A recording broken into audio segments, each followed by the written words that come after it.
Good morning, dear children. Welcome to the channel Physics by Vikas Zen. Today we are going to start with a new topic that is called vector. So please open your notebook and maintain a proper notes. Any quantity that can be measured.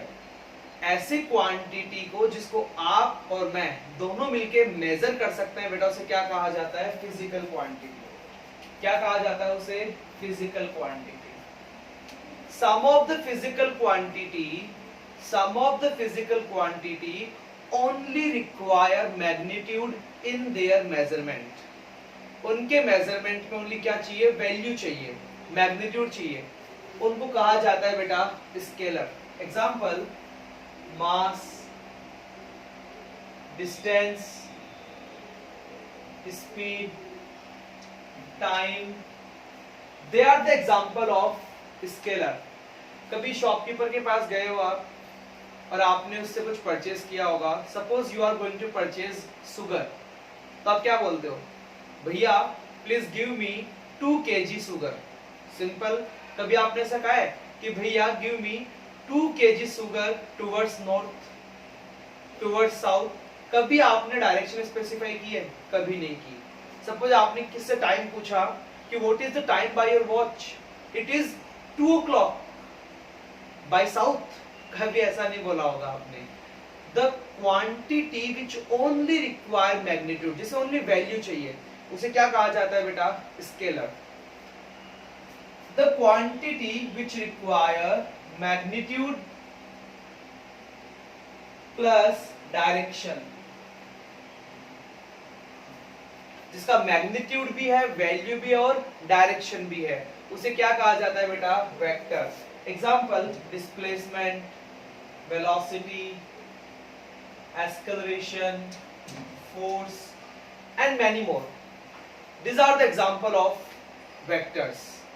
Clear? Now सबसे important vector के लिए मैं इस marker को तब तक vector नहीं कहूंगा जब तक ये लॉ ऑफ वेक्टर एडिशन को फॉलो ना करें. अब ये क्या है? लॉ ऑफ वेक्टर एडिशन हम डिस्कस करेंगे बेटा नेक्स्ट पार्ट के अंदर. आप डिस्कस करोगे triangle law, polygon law and parallelogram law. इन लॉज की बात करेंगे हम नेक्स्ट वीडियो के अंदर. जो फिजिकल क्वांटिटी इन लॉज को फॉलो करती है उसे परफेक्टली क्या कहेंगे हम? वेक्टर. क्लियर? Now tensor. हर एक डायरेक्शन में, ईच एंड एवरी डायरेक्शन, इसकी वैल्यू अलग अलग हो. इधर गए तो अलग वैल्यू, इधर गए तो अलग वैल्यू, इधर गए तो अलग वैल्यू. मतलब इसकी मैग्नीट्यूड फिक्स नहीं है. ईच एंड एवरी डायरेक्शन में इसकी वैल्यू क्या हो रही है? चेंज हो रही है. इसे क्या कहते हैं बेटा? टेंसर. एग्जांपल है रेडियस ऑफ जायरेशन. ये नाम पहली बार सुना है आपने, लेकिन इसको चैप्टर 7 में हम कंप्लीटली एक अच्छे मैनर में डिस्कस करेंगे. स्ट्रेस, प्रेशर, ठीक है, मॉडुलस ऑफ इलास्टिसिटी, ये सारे नाम आपके लिए नए हैं बिकॉज स्टार्टिंग है बेटा, लेकिन ये डेफिनेटली हम धीरे धीरे फिजिक्स में पढ़ने वाले हैं. इसलिए आप सब बच्चों को ये पता होना चाहिए. इसकी बात नहीं कर रहा हूं मैं. आप बच्चों को स्केलर, वेक्टर, टेंसर की डेफिनेशन पता होना चाहिए. पोलर वेक्टर, एक ऐसा वेक्टर जिसका कोई इनिशियल पॉइंट हो, लाइक डिस्प्लेसमेंट. डिस्प्लेसमेंट का बेटा इनिशियल पॉइंट होता है. कहां से आपने स्टार्ट किया? That is again and again very important in case of displacement. Second, ऐसा वेक्टर जिसमें पॉइंट ऑफ एप्लीकेशन हो. क्या हो बेटा? Point of application. इस पीओ का मतलब है पॉइंट ऑफ एप्लीकेशन. देखो कैसे, ये सरफेस है, यहां पे एक ऑब्जेक्ट रखा हुआ है, आपने फोर्स ऐसे अप्लाई किया, तो ये जो पॉइंट है इसे कहते हैं पॉइंट ऑफ एप्लीकेशन, कि किस पॉइंट पे आपने फोर्स अप्लाई किया है. Is it clear? उन ऐसे वेक्टर्स को कहा जाता है पोलर वेक्टर.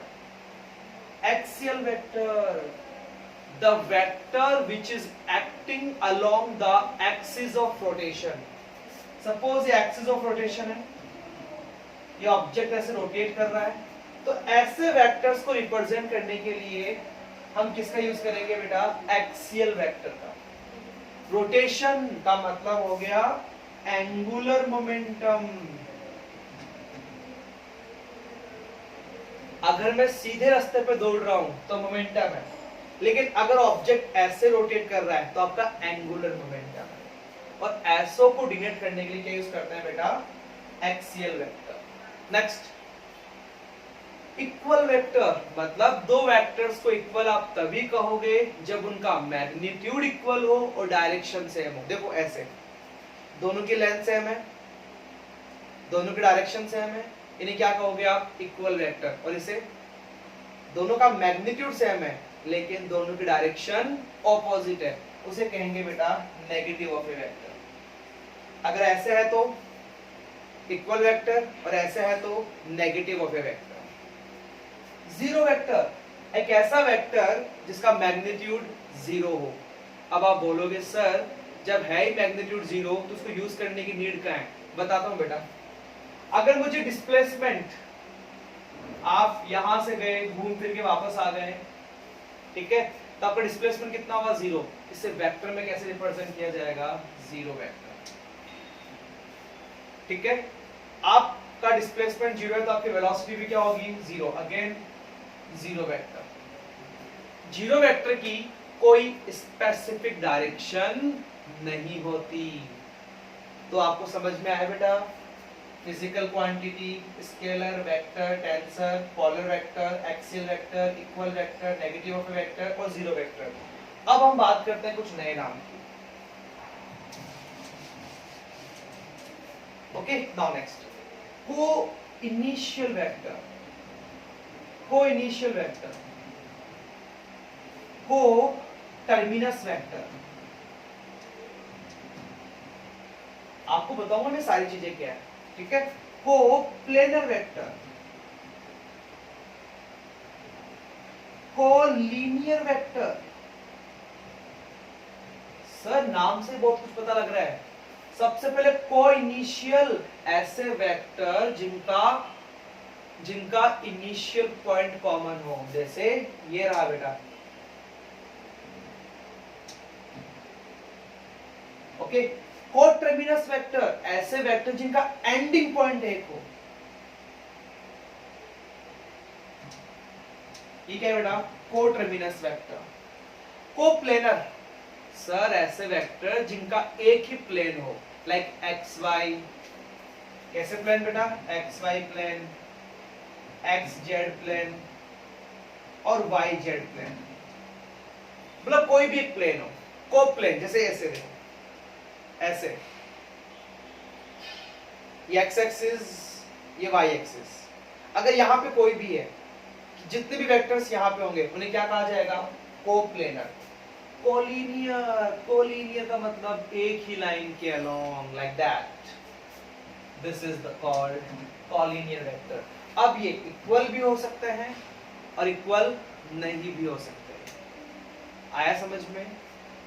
को इनिशियल, को टर्मिनल, को प्लेनर, कोलिनियर वेक्टर। यहां तक कोई डाउट बेटा? नाउ नेक्स्ट हम बात करते हैं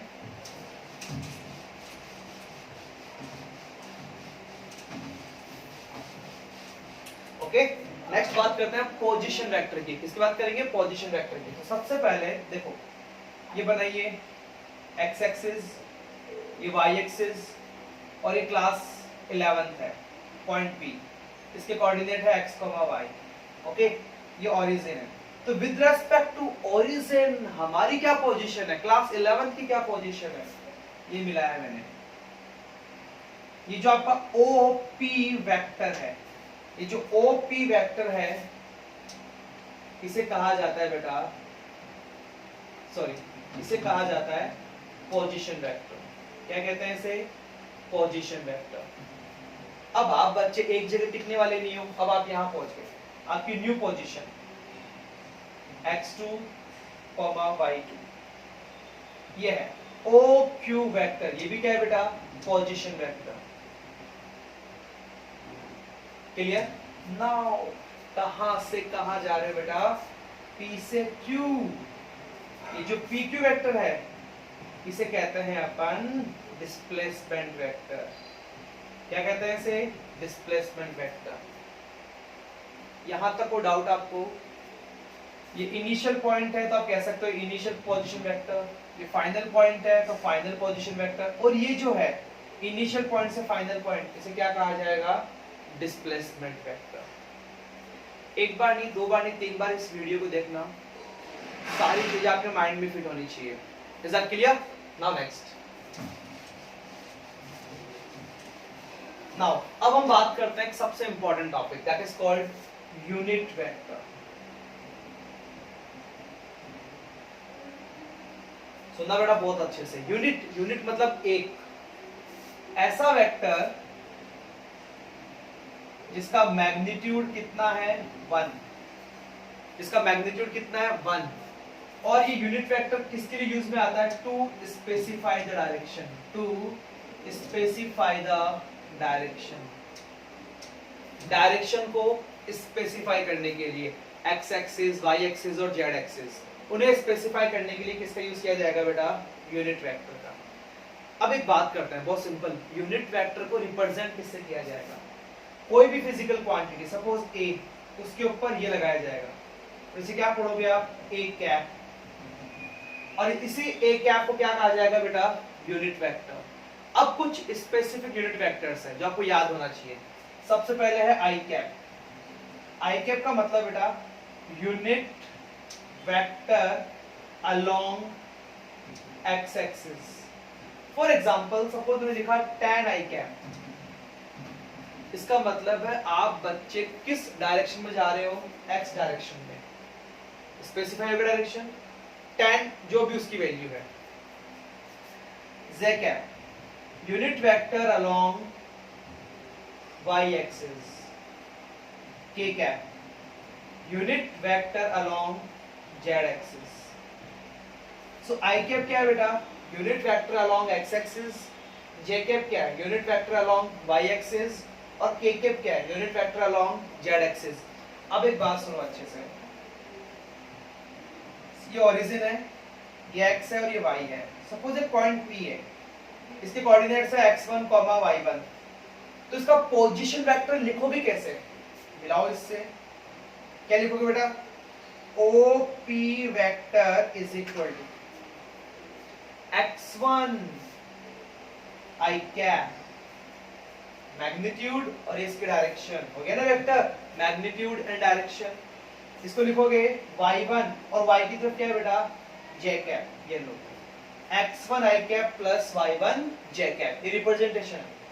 नाउ नेक्स्ट पॉइंट है q, इसके कोऑर्डिनेट है x2, y2।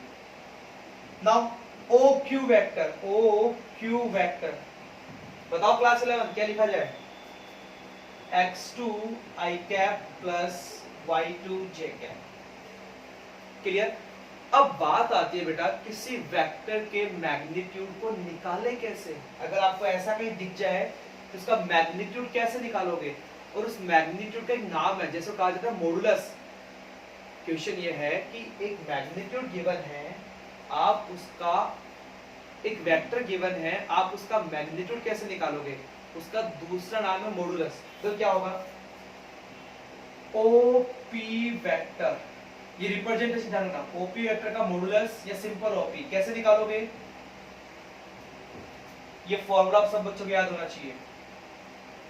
Coefficient of i cap का whole square plus coefficient of j cap का whole square plus coefficient of k cap का होल स्क्वायर।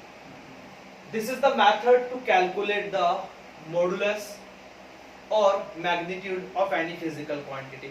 एक सिंपल सा एग्जांपल करवाता हूँ। सपोज देखो क्लास 11 वेक्टर क्या गिवन है? 2i cap plus 3j cap plus 4k cap. तो इसका मैग्नीट्यूड क्या होगा? तो क्या लिखोगे? क्लास 11 वेक्टर का मॉडुलस या simple class 11 square root I cap के कोएफिशिएंट का whole square 4, J cap 9 plus 16 the answer will be square root of 29। तो आप बच्चों को आज वाला टॉपिक आया समझ में? जैसे समझ में आ जाए एक मैसेज जरूर छोड़ना व्हाट्सएप पे, यस सर। अदरवाइज जो भी आपके डाउट्स है you will ask to me. Clear? Thank you.